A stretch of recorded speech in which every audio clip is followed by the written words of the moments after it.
ये दुनिया सिर्फ ताकत की भाषा को समझती है। जो ताकतवर है, जो सशक्त है, जो वीर्यवान है, वो दुनिया पर राज करता है। जो वीर्यवान है, जो बहादुर है, जो ताकतवर है, वो विपत्तियों का सामना करता है, चुनौतियों की आंख में आंख डाल करके उन्हें परास्त करता है, लेकिन एक मुकाम को हासिल करता है जिसके बारे में कमजोर आदमी सोच भी नहीं सकता। लेकिन एक कमजोर आदमी विपत्ति से घबरा जाता है, टूट जाता है, बिखर जाता है, उसकी जिंदगी में निराशा होती है। वो निर्वीर्य आदमी बस जैसे कैसे घिसट कर जिंदगी को काटता है और बस मौत का इंतजार करता है। क्या ऐसी जिंदगी जो निराशा से भरी हुई हो, जो दुखों और तकलीफों से भरी हुई हो, उसे आप जिंदगी कहेंगे? क्या ये हमारे बनाने वाले उस परम पिता परमात्मा का अपमान नहीं है, जिसने हमें इस सृष्टि का, इस संसार में समस्त जीवों का राजा बना करके, एक श्रेष्ठ कृति बना करके पैदा किया है? बलवान होना हमारा कर्तव्य है, निर्बल होना अभिशाप है। और बल भी एक प्रकार का नहीं, बल 3 प्रकार के होते हैं। सबसे पहले आता है शारीरिक बल। वो बात अलग है कि यदि बल की बात हो तो यह निचले स्तर पर होता है। शारीरिक बल, इसे मेहनत करके प्राप्त किया जाता है, प्रकृति के नियमों को समझ करके प्राप्त किया जाता है। इसके लिए आपको प्रयास करने की जरूरत पड़ती है। खान पान क्या लेना है, किस समय उठना है, किस समय सोना है, कितनी मेहनत करनी है, इन चीजों की जरूरत होती है। यदि कोई व्यक्ति ब्रह्मचर्य का भी सही प्रकार से पालन नहीं कर रहा, लेकिन प्रकृति के नियमों का पालन कर रहा है, इस शरीर को बेहतर बनाने के लिए प्रयत्नशील है, वो इस शरीर को बेहतर जरूर बना लेगा, ताकतवर बना लेगा। उस व्यक्ति से ताकतवर बना लेगा जो ब्रह्मचर्य का तो पालन करता है पर शरीर की तरफ इतना ध्यान नहीं है। लेकिन अगर वो व्यक्ति जो ब्रह्मचारी भी है, इस व्यक्ति के जितनी मेहनत करना शुरू कर दे, जो कि वास्तव में शरीर को बेहतर बनाना चाहता है, वो अपरिमित बल को प्राप्त कर सकता है। इतने अपरिमित बल को कि दुनिया यकीन नहीं करेगी कि एक आदमी के शरीर में इतना बल हो सकता है। और ध्यान रखना, एक ब्रह्मचारी यदि अपने शरीर को बेहतर बनाता है तो उसकी ताकत ज्यादा समय तक स्थायी होती है, बुढ़ापे तक उसके साथ रहती है, उसके चेहरे पर ओजस्विता अलग होती है, उसकी वाणी में प्रभाव अलग होता है। और एक व्यक्ति जो ब्रह्मचारी नहीं, उसने मात्र शरीर को मजबूत बनाया है, एक समय के बाद उसकी ताकत कमजोर होने लगता है, वह उसकी ताकत उसका साथ छोड़ने लगती है, बुढ़ापा उसका इतने अच्छे तरीके से नहीं बीतता है, वह दीर्घायु भी इतना नहीं हो सकता। जबकि ब्रह्मचारी मौत की आंखों में आंख डालकर उसे परास्त करने की भी क्षमता रखता है, बहुत दूर तक वह एक बेहतर जिंदगी को जीता है। यह शारीरिक बल ब्रह्मचर्य से घनीभूत होकर के एक आश्चर्यजनक शक्ति मनुष्य के अंदर पैदा करता है। और ब्रह्मचारी जब अपने शारीरिक बल को प्राप्त करता है तो वह आगे की सीढ़ियां भी चढ़ता है। सामान्य व्यक्ति अगर बलशाली है तो जरूरी नहीं कि वो ज्ञानवान भी हो। और ध्यान रखना कि हमारा जो दूसरे प्रकार का बल होता है और मध्यम स्तरीय बल होता है, वह होता है ज्ञान बल। यह अगली सीढ़ी ब्रह्मचारी अपने शरीर को बेहतर बना करके चढ़ते हैं। कई बार एक आदमी के पास शारीरिक बल भी नहीं होता तो भी वो ब्रह्मचर्य से ज्ञान के बल को प्राप्त कर सकता है। ज्ञान एक ऐसा बल है जिसकी वजह से कहावत भी है कि अक्ल बड़ी या भैंस, अर्थात ज्ञान से आदमी पता नहीं क्या क्या कर जाता है। आज के समय में आश्चर्यजनक आविष्कार इस बात के गवाह हैं, बहुत सारी बड़ी बड़ी खोजें इस बात की गवाह हैं कि आदमी बहुत कुछ कर सकता है ज्ञान से। वो बड़ी बड़ी मशीनें जो पहाड़ों का सीना चीर करके रास्ता बनाती हैं, वो इंसान के ज्ञान की गवाह हैं। ये वैज्ञानिक प्रगति, विज्ञान की जो प्रगति हुई है, यह इंसान के ज्ञान की गवाह है कि वो क्या कर सकता है।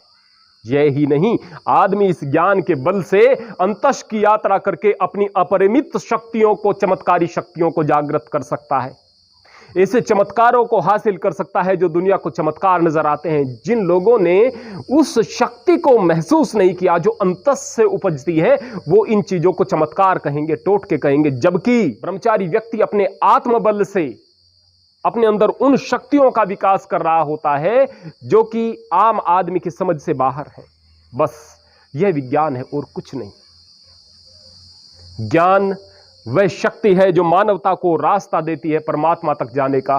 ज्ञान वह शक्ति है जिस शक्ति के बल पर कबीर साहब, संत रविदास, दादू राम, पलटू साहब, हमारे दशों गुरु, ऋषि दयानंद, स्वामी विवेकानंद, हमारे बड़े बड़े महर्षि आदिकाल से और कब से होते हुए आए हैं, और जब तक यह धरा रहेगी तब तक उनका नाम रहेगा। यह ज्ञान है जो मनुष्य को ऊंचा स्थान प्रदान करता है। लेकिन इससे भी बढ़कर जो तीसरे नंबर का बल होता है वह होता है आत्मबल। आत्मबल आप ब्रह्मचर्य के बगैर प्राप्त नहीं कर सकते। शारीरिक बल ब्रह्मचर्य के बगैर भी प्राप्त हो सकता है, भले ही वह उतनी मात्रा में प्राप्त न हो। ज्ञान में ब्रह्मचर्य की आवश्यकता होती है और आत्मबल के लिए ब्रह्मचर्य चाहिए ही चाहिए। ध्यान रखना, आत्मबल क्या है? जब व्यक्ति अपनी वास्तविक स्थिति को अपने आत्मज्ञान से जान लेता है, वह मौत को खिलौना समझने लगता है, वह परिस्थितियों पर हावी हो जाता है। गुरु अर्जुन देव को तत्ती तवी पर बैठाया गया, एक ओंकार का जाप कर रहे हैं, कोई परवाह नहीं। आपके शरीर पर अगर गर्म चिंगारी भी लग जाए तो चिल्ला उठेंगे, तड़प उठेंगे, बड़े से बड़ा ताकतवर आदमी तड़प उठेगा। लेकिन गुरु अर्जुन देव तत्ती तवी पर बैठे हुए हैं, नीचे से आग जल रही है, कोई प्रभाव नहीं है, ओंकार का जाप है। शर्त क्या थी? शर्त यह थी कि इस्लाम कबूल करना पड़ेगा, वरना कष्ट सहन करने पड़ेंगे। गर्म देग में उबाला गया, गर्म रेत ऊपर से डाली गई। क्या इस्लाम से कुछ नफरत थी? नहीं। गुरबाणी तो कहती है कि अव्वल अल्लाह नूर उपाया, कुदरत दे सब बंदे, एक नूर ते सब जग उपजा, कौन भले को मंदे। हम सब वहीं से आए हैं, कौन छोटा कौन बड़ा, ऐसा गुरबाणी कहती है। बाबा फरीद जो मुसलमान थे, उनकी वाणी आदि ग्रंथ में अंकित है। उन्हें गुरु के तौर पर देखा जाता है, पंजाबी के आदि कवि के रूप में देखा जाता है, इतना सम्मान दिया जाता है। इस्लाम से नफरत नहीं थी, नफरत थी, विरोध था। तो अत्याचार का जबरदस्ती कोई चीज क्यों थोप दी जाए, और ऐसा केवल आत्मबल से संयुक्त व्यक्ति ही कर सकता है। चमकौर की लड़ाई गवाह है कि मुट्ठी भर सिखों ने किस प्रकार से परास्त कर दिया एक बड़ी सेना को। गुरु गोविंद सिंह जी के चारों साहिबजादे गवाह हैं।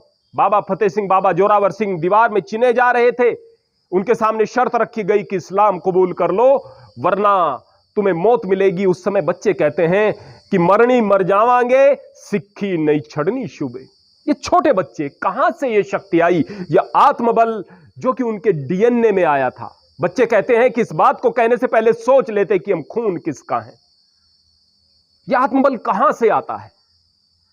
जब ब्रह्मचर्य पालन की प्रक्रिया हमारे डीएनए में आ जाती है, जब हम ब्रह्म जैसा आचरण कर लेते हैं, परमात्मा पर विश्वास होता है, तो यह शक्ति हमारे अंदर आती है। जब वीर्यवान होते हैं तो यह शक्ति हमारे अंदर आती है।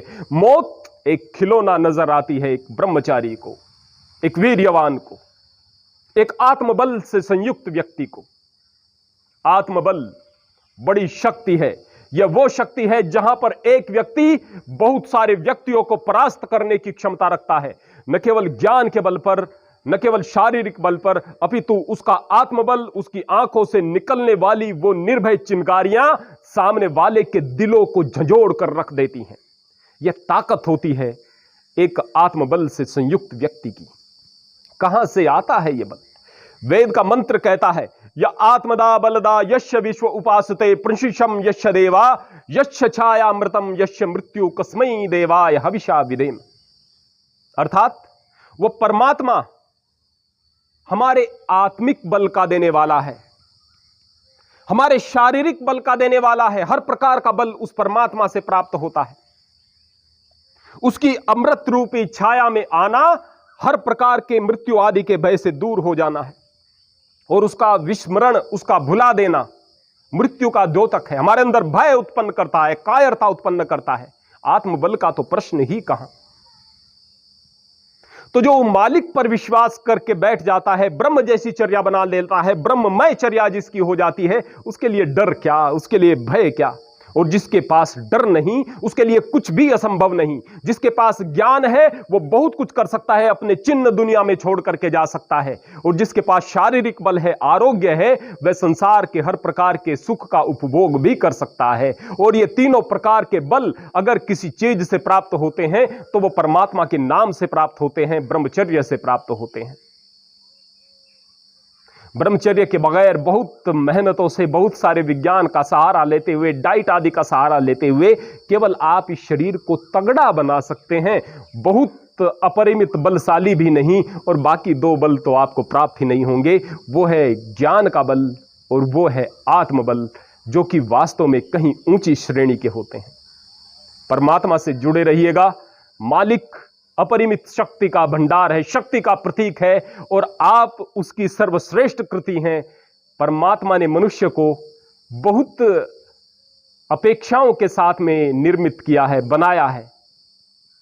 आप वह कार्य कीजिएगा जिस कार्य के लिए आप मनुष्य बने हैं, प्रेम के साथ में, सभ्यता और अनुशासन के साथ में, प्रकृति का सहयोग करते हुए जीवन में आगे बढ़ें। परमात्मा आपके साथ है। हरि ओम, हरे कृष्ण।